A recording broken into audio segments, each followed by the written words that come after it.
1.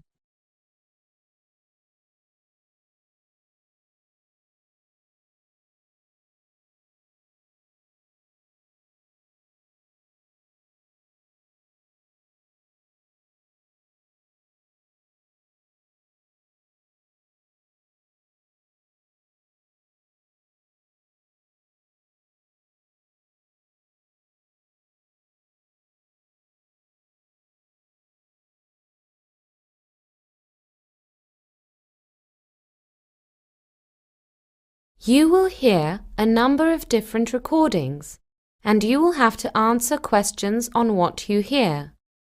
There will be time for you to read the instructions and questions, and you will have a chance to check your work. All the recordings will be played once only. At the end of the test, you will be given 10 minutes to transfer your answers to an answer sheet.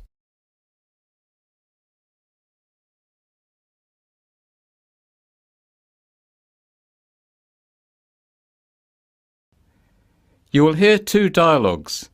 The first between two friends at university, the second between one of these people and a university clerk. First, you have some time to look at questions 1 to 4. Pause the recording for 30 seconds. You will see that there is an example that has been done for you.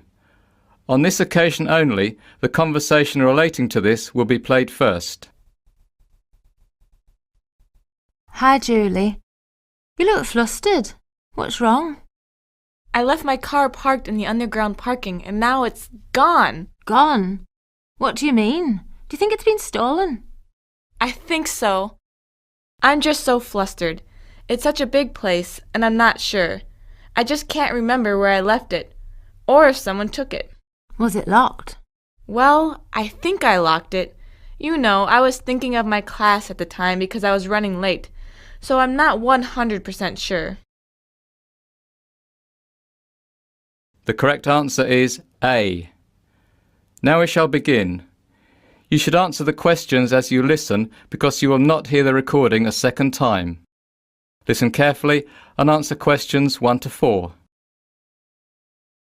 Hi, Julie. You look flustered. What's wrong? I left my car parked in the underground parking and now it's gone. Gone? What do you mean? Do you think it's been stolen? I think so. I'm just so flustered. It's such a big place and I'm not sure. I just can't remember where I left it or if someone took it. Was it locked? Well, I think I locked it. You know, I was thinking of my class at the time because I was running late, so I'm not 100% sure. Where did you leave it? Underground. It was level 1. Don't you know that area's for postgraduate students, not for undergraduate students? Did you get a parking permit from Student Services? No, I didn't. So what does that mean? It means that it's probably been towed away. Oh no.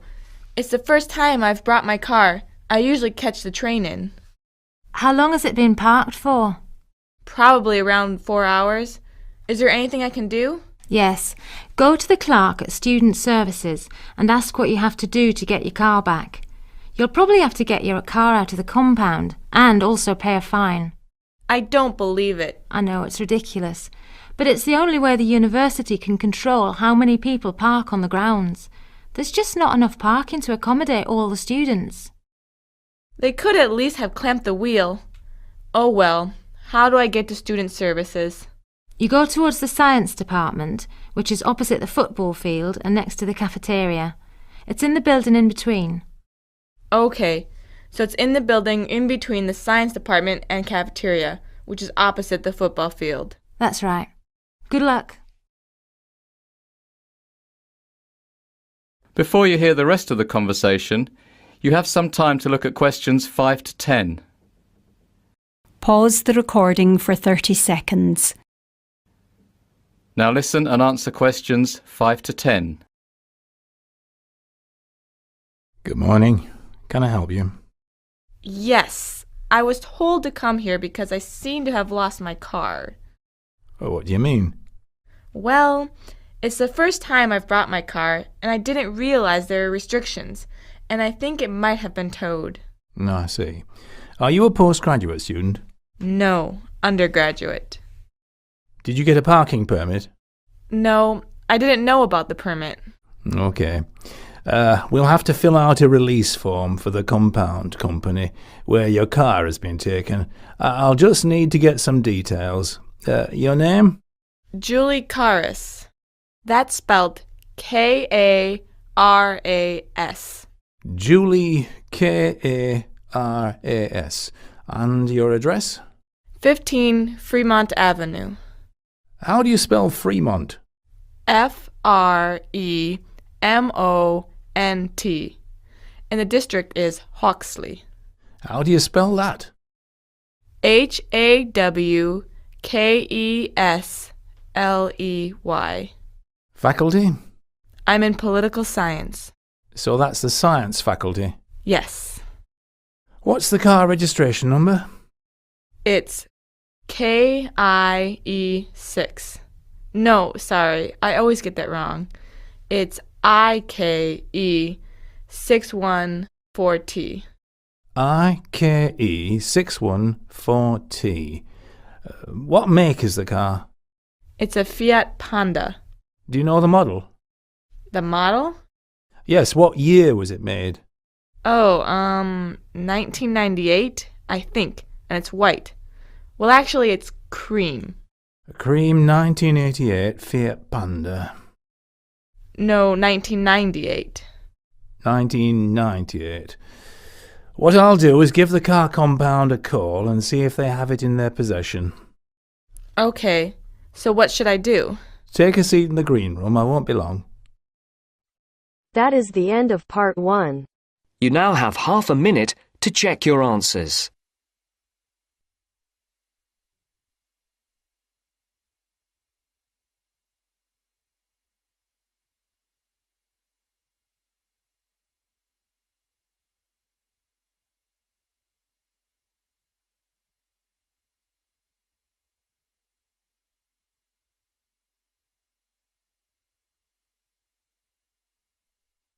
Now turns to part 2.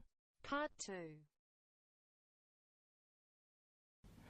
You will hear a ranger from the Nitmaluk National Park speaking on a radio program about hiking in Australia. First, you have some time to look at questions 11 to 14. Pause the recording for 30 seconds. Now listen and answer questions 11 to 14. The Jatbula Trail, located within Nitmaluk National Park, is a 4 to 5 day trek in Australia's Northern Territory. It follows an ancient Aboriginal songline, and the boulders along the way are scattered with rock paintings. There are 5 campsites along the trail. First, Biddlecombe Cascade, then Crystal Falls, 17 Mile Falls, Edith River Crossing, and finally Sandy Camp Pool. Only 10 people at a time are allowed in each campsite, so you must book in advance, although usually you will not see another person on the trail. Every campsite has a source of permanent water, but otherwise facilities at each campsite vary. Your first stop, Biddlecombe Cascades, has toilets and an emergency call device. The next 2 stops, Crystal Falls and 17 Mile Falls, are the most developed campsites. Both offer toilets, an emergency call device, and a checkpoint where you must sign in to help rangers locate you in case of an emergency. Edith River Crossing also has a checkpoint and an emergency call device, but no organised toilets are provided. Sandy Camp Pool is the most primitive site of all. There is nothing there other than a beautiful sandy beach where you can pitch your tent. Before you hear the rest of the talk, you have some time to look at questions 15 to 20. Pause the recording for 30 seconds. Now listen and answer questions 15 to 20. The trail begins at Nitmaluk Centre, where you must register and pay a deposit of $50. After registering, you may begin your trek. You'll follow the trail overlooking 17 Mile Creek on your left for 8 kilometres until you reach the first campsite, Biddlecombe Cascades, where you'll stop for the night. On the second day, the track leads north from camp. After you've walked for about 5 hours and 10.5 kilometres, you'll reach Crystal Falls campsite located at a sharp bend in the trail. There's a marked trail from the campsite to the Crystal Fall viewpoint. Crystal Falls is 30 metres high and it's breathtaking, so be sure to have a look. The next day you'll change direction and head west across a valley, and then northwest again for about 9.5 kilometres. The track is quite even and flat for the first part of the day, which is a welcome break from the rocky ground of previous days. Before you reach the next campsite you will pass the amphitheatre, a butterfly and frog-filled canyon that's important to the Aboriginal people who have left intricate rock paintings on the rock walls.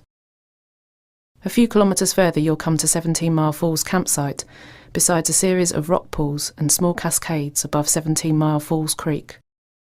There is a lookout over the falls that shouldn't be missed and is particularly beautiful at sunset.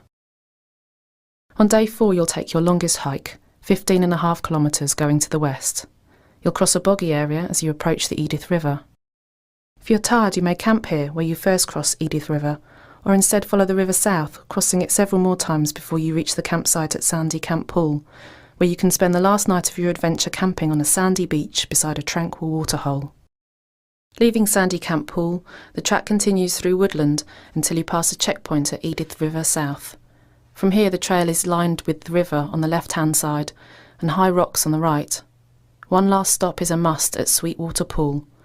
This is a large waterhole surrounded by rocky ledges that is perfect for a picnic before you return to civilization. Day trippers can access this point from Edith Falls, so it may be your first encounter with another person since leaving Nipmuc. After a swim, make your way to Edith Falls where your adventure ends. Make sure you deregister at the Edith kiosk and then take a hot shower. That is the end of part 2. You now have half a minute to check your answers.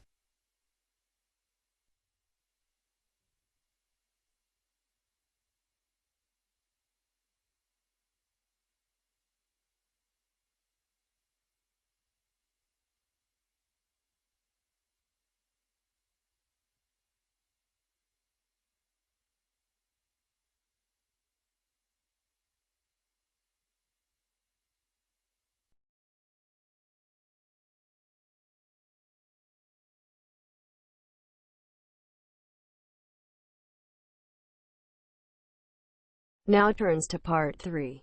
Part 3.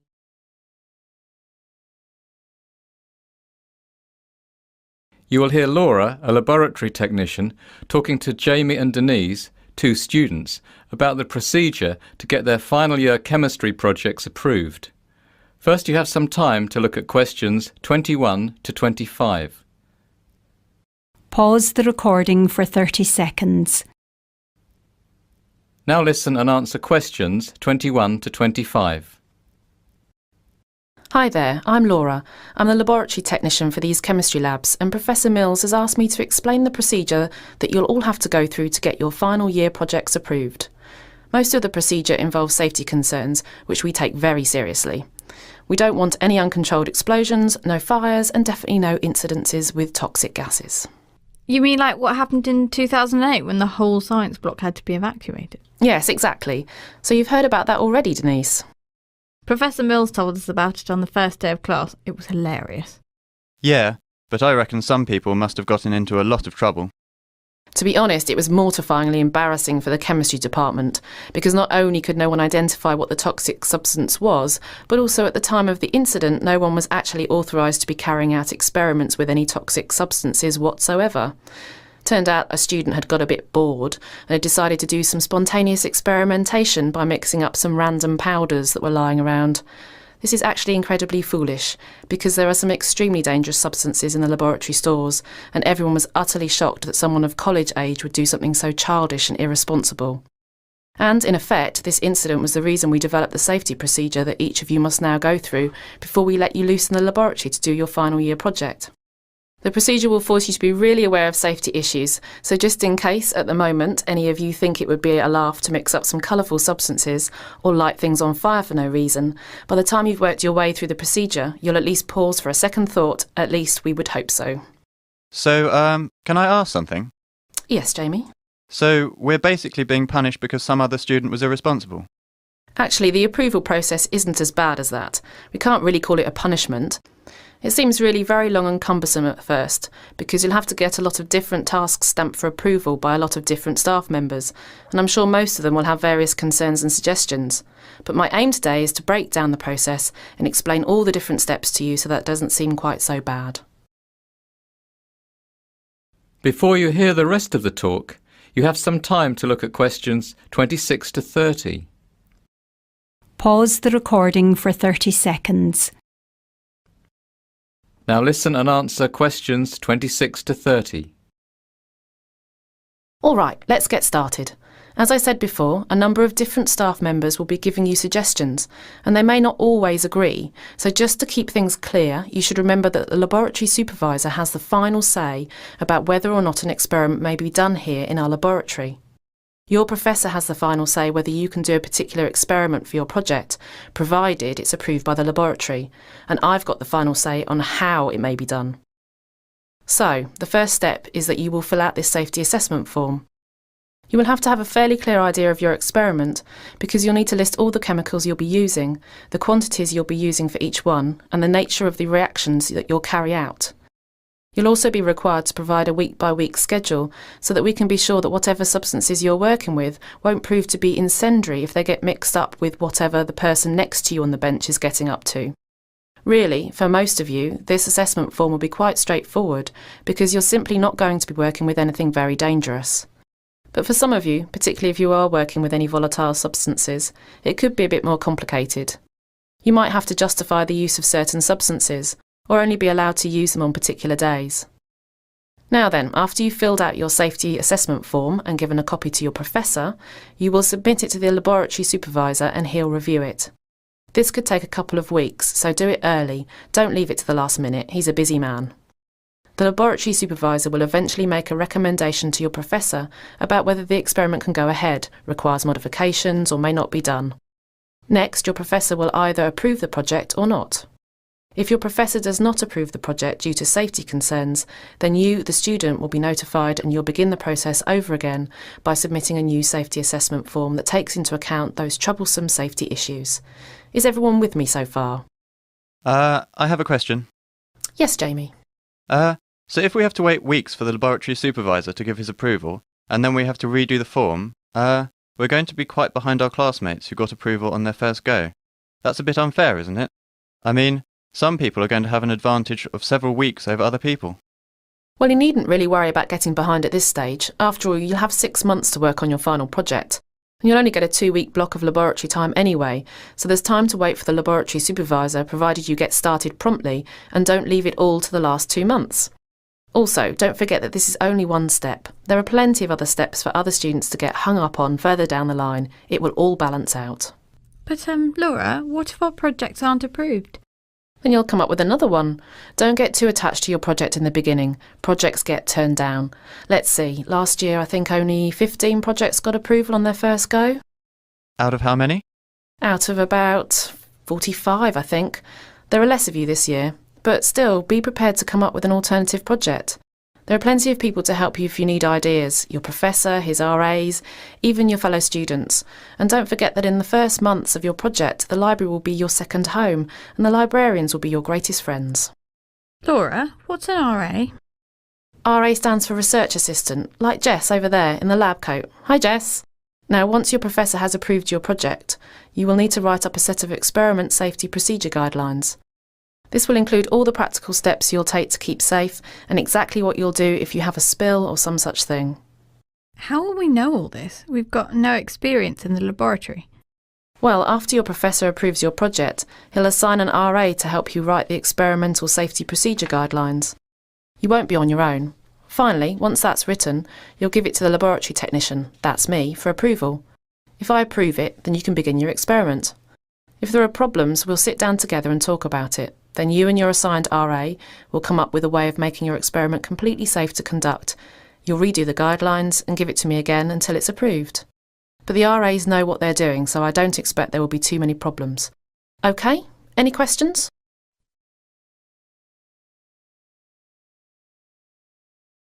That is the end of part 3. You now have half a minute to check your answers.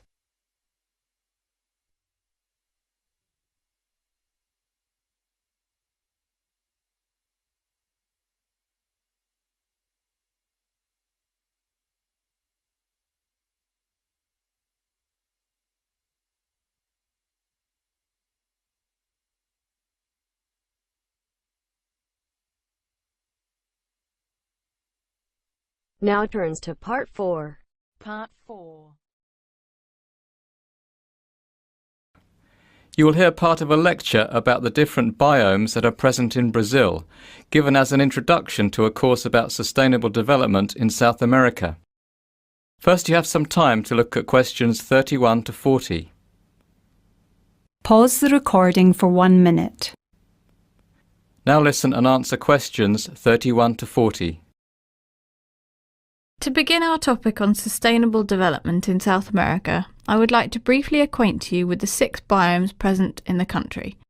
Each of these biomes has its own geographic and environmental features, has unique resources that people may exploit, and indeed, each is facing different threats from human development. Biomes, if you recall, are regions that are climatically and geographically defined and contain distinct communities of plants and animals. They are sometimes named for the plant communities that occur, such as forest, savanna and grassland, whether these plants are evergreen or deciduous, and climatic factors as well, for example tropical, temperate, etc. Alright, let's take a look at this map of Brazil.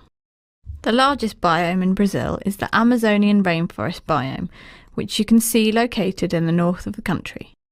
It's one of 2 rainforest biomes in Brazil, the second being the Atlantic rainforest biome, which is located in a relatively narrow strip running up the eastern Atlantic coast. In the very southernmost part of Brazil, bordered by the Atlantic rainforest, lies the very small and relatively unstudied Pampas biome, which is grassland. Finally, stretching like a belt across the middle of the country, between the 2 rainforest biomes, lie the Pantanal, the Cerrado and the Saatinga. Starting at the left of the map, you can see the smallest of the 3, which is the Pantanal biome, a unique seasonally flooded wetland area. In the centre of the country is the Cerrado, the second largest biome in Brazil. Cerrado is tropical savanna, a scattering of grassland and deciduous forest that experiences a short dry season. Finally, the last biome, called Saatinga, is located between the Cerrado and the Atlantic forest in the northeast of the country. The Saatinga has a very long dry season, lasting 8 to 9 months, and is covered in deciduous scrub. So, let's begin with the Amazonian rainforest biome. As I mentioned previously, it's rainforest and it's incredibly diverse. It contains the largest single reserve of biological organisms in the world. No one really knows how many species occur in the Amazon forest, but scientists estimate that there could be as many as 5 million. Recently, this biome has been under a great deal of pressure from agriculture, with large swathes being cleared and burned to create pasture for the 19 million cattle that the area supports. However, the soils are acidic with very low levels of certain important minerals and are quickly degraded when heavily grazed, which necessitates more clearing and burning of forest. The rainforest is further disturbed by selective logging of valuable tree species. The second largest biome in Brazil is the Cerrado, which is a tropical savanna environment made up of sparse trees and drought-resistant grasses. The Cerrado also contains a huge biodiversity. It's estimated that 1/3 of Brazil's plant and animal species are located in this region. But since 1995, the cultivated pasture area in the Cerrado has increased by almost 70%. It is a common practice to use newly cleared land for the cultivation of crops for a few years, and then when it starts to degrade, to use it for pasture for cattle. The Cerrado now supports 72.3 million cattle, which amounts to 41% of the cattle in Brazil. Next we have the biome called the Saatinga, which is a tropical dryland with a dry season that lasts 8 or 9 months of the year. Vegetation is deciduous, sparse and thorny and contains a high number of species endemic to Brazil. Agriculture is limited by the lack of water, but this biome supports 8.8 million goats and 8.1 million sheep, besides 23.9 million cattle. The Pantanal biome, a wetland formed by the flooding of the rivers of the Paraguay basin, is the world's biggest flooded plain. Vegetation is patchy and variable. It consists of tall grasses, bushes and widely dispersed trees similar to those of the Cerrado, except that in the Pantanal they are partially submerged for a portion of the year.